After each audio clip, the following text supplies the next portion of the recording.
ओम नमो भगवते वासुदेवाय। आप लोगों ने ये फोटो तो देखा होगा जहां पे एक बोर लुकिंग गॉड ने अर्थ को अपने नखों पर उठा रखा है, पीछे एक वाटर बॉडी बह रही है। ये है भगवान वाराह स्वामी। जनरली भगवान विष्णु के जो अवतार हैं जैसे राम, परशुराम, कृष्ण, नरसिंह, इनकी काफी ज्यादा पूजा होती है। बट वाराह स्वामी जी के बहुत ज्यादा टेम्पल्स नहीं है। बट आज भी तिरुपति में जब प्रसाद बनता है तो सबसे पहले वाराह स्वामी जी को भोग लगाया जाता है। There are many tribal areas जहाँ पे आज भी जब भी बच्चों को डर लग रहा हो तो जैसे हम लोग हनुमान जी का पूजा करते हैं, वहां पे वाराह स्वामी जी का पूजा किया जाता है ताकि बच्चों के डर को भगा सके, ताकि भूत पिशाच से बचा सके। हाय, आई am Gaurav Jarat and welcome to Vishnu Purana series of spiritual Raghavan. आज की वीडियो में हम लोग जानेंगे वाराह स्वामी जी के अवतार के बारे में।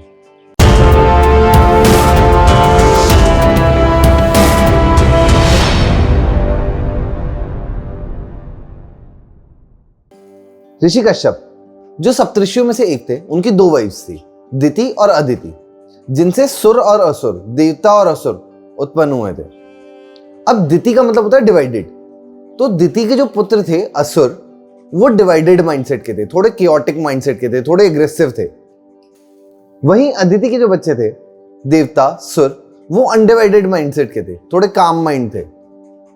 और इसीलिए देवताओं को बाद में वर्ल्ड के मैनेजमेंट में भी डाला गया। अब सुर और असुर, इन दोनों में से बड़े थे असुर, फिर भी जो छोटे भाई थे सुर देवता, उनको वर्ल्ड का मैनेजमेंट में डाला गया बेस्ड ऑन माइंडसेट, क्योंकि जो वर्ल्ड था उसको चलाने के लिए एक अनडिवाइडेड माइंडसेट चाहिए था, उसको चलाने के लिए एक पीसफुल माइंडसेट चाहिए था।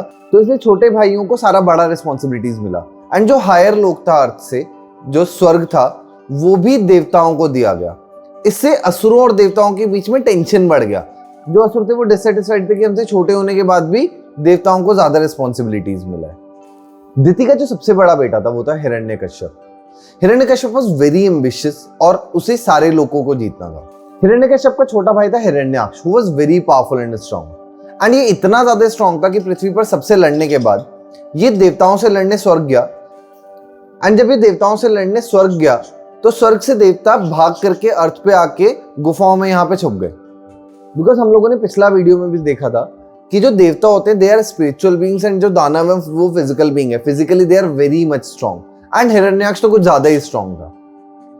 अब हिरण्याक्ष को कोई देवता मिला नहीं लड़ने के लिए, तो उसने वाटर बॉडी के जो देवता थे वरुण देव, उनसे लड़ने के लिए उसने सोचा। अब वरुण देव से लड़ने के लिए उसने सी में डाइव किया और सी के बॉटम तक पहुंच गया जहां पे वरुण देव का महल था। वहां पे वरुण देव के महल के पास जाकर के उसने वरुण देव को लड़ने के लिए बोला। अब वरुण देव न्यू कि जो हिरण्याक्ष है उसे सिर्फ एक वर्दी ओपोनेंट चाहिए, उसे कोई मतलब नहीं है, उसे मेरा राज्य, उसे मेरा धन, उसे कुछ नहीं लेना है, उसको सिर्फ एक वर्दी ओपोनेंट चाहिए जिससे वो अच्छे से लड़ सके, जिससे वो जीत सके। तो वरुण देव ने यहाँ पे अपना क्लेवरनेस शो किया। वो गए हिरण्याक्ष के पास और हिरण्याक्ष को बोला कि देख यार, मैं तो बूढ़ा हो गया हूँ and I can not fight. कितना लंबा टाइम हो गया, मैंने किसी से कभी फाइट नहीं किया और मैं लड़ भी नहीं सकता हूँ। और जितने तुम्हारे अंदर ताकत है ना, तुमसे लड़ने के लिए सिर्फ एक ही पर्सन वर्दी है और वो है भगवान विष्णु। तो तुम जाओ और जाकर के भगवान विष्णु से लड़ो। अब हिरण्याक्ष न्यू कि भगवान विष्णु से लड़ना इज अ टफ डुएल, और भगवान विष्णु से लड़ने के लिए जो उसको एक्स्ट्रा कैपेबिलिटी चाहिए उसके लिए उसने भगवान ब्रह्मा की तपस्या करनी शुरू कर दी। अब ब्रह्मा जी जब उसकी तपस्या से खुश होकर के उसके पास आए और आकर के उन्होंने पूछा कि तुझे क्या चाहिए वरदान में, तो ही सेड कि आप मुझे इमॉर्टैलिटी का वरदान दो। इमॉर्टैलिटी मतलब अमरता का वरदान दो, कि मुझे कभी कोई मार ना सके। अब क्रिएशन का एक बहुत बेसिक रूल है कि जब तक डिस्ट्रक्शन नहीं होगा, जब तक डेथ नहीं होगा पुराना चीज का, तब तक नया चीज नहीं बनेगा। तो क्रिएशन के लिए डिस्ट्रक्शन और डेथ इज वेरी इंपॉर्टेंट। तो ब्रह्मा जी ने स्ट्रेट फॉरवर्ड इसके लिए मना कर दिया कि इमॉर्टैलिटी तो नहीं मिलेगा भाई।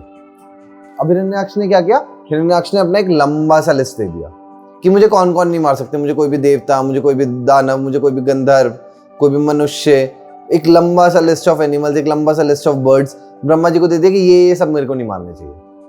ब्रह्मा जी ने कहा ठीक है, ये इनमें से कोई भी तुम्हें नहीं मार पाएगा। अब इससे वो दानव जो था वो ओवर कॉन्फिडेंट हो गया एंड अब वरदान के बाद वो और भी ज्यादा पागल हो गया। He started fighting with everyone. वो बड़े बड़े पहाड़ों को अपने पावर से उठा करके इधर उधर पटकने लगा, लोगों को मारने लगा। मतलब उसकी स्ट्रेंथ से इतना विचलित हुई धरती कि धरती अपनी एक्सेस से टिल्ट हो गई।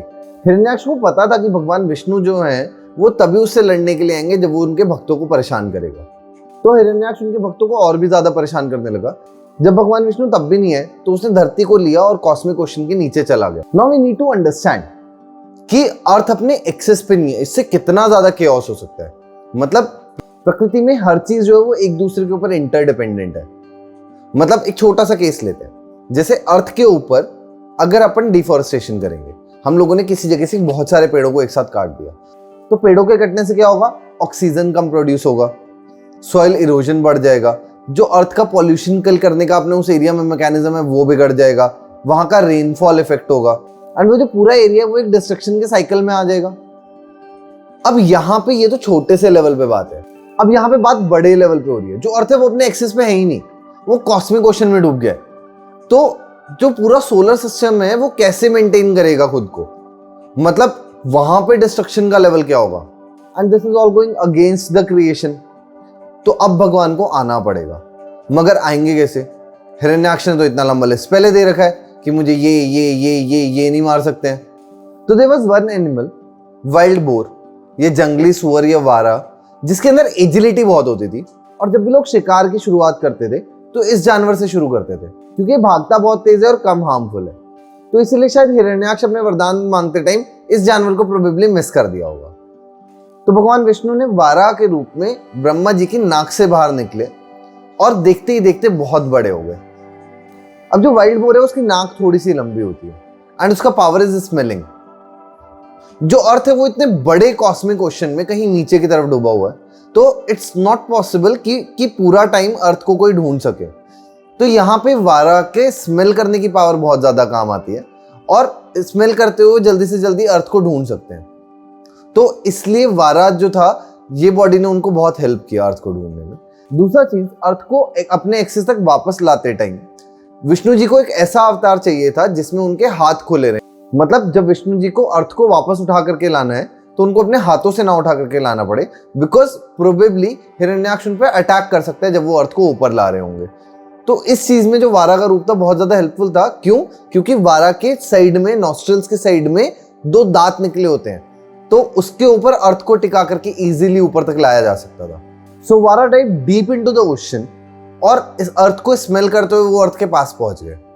अब जब वो अर्थ के पास पहुंचे तो उठा करके उसको अपने नखुनों के ऊपर रखा and he started running back towards the axis, जहां पे अर्थ को प्लेस होना बहुत जरूरी था, because that was highest priority.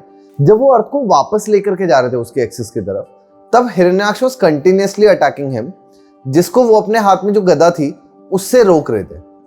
अब जब वारा स्वामी जी ने अर्थ को अपनी एक्सिस पे वापस रख दिया, तब उन्होंने हिरण्याक्ष के साथ फाइट करना शुरू किया। And yes, Hiranyaksha was strong. It is written at many places कि जब हिरण्याक्ष बहुत तेज से स्ट्राइक करता था वारा के ऊपर, तो कई बार ऐसा होता था कि वारा स्वामी जी के हाथ से उनकी गदा छूट जाती थी। और ये वॉर बहुत लंबा चला। They fought for a very long time and and में विष्णु जी ने अपने सुदर्शन चक्र से हिरण्याक्ष का गर्दन काट दी, giving him a mental peace कि yes, I fought Vishnu and I fought Vishnu very well. And that's how Hiranyaksha ended. और ये थी वारा स्वामी जी की कहानी। एंड यहाँ पे चैप्टर खत्म नहीं होता। हिरण्याक्ष के मरने के बाद जो देवता और असुर थे उनके बीच में और भी ज्यादा टेंशन बढ़ गया। And that's what we are going to discuss in the further chapters. And if you like this video, don't forget to subscribe to our channel if you have not done it yet. Also, like this video and share your views in the comment.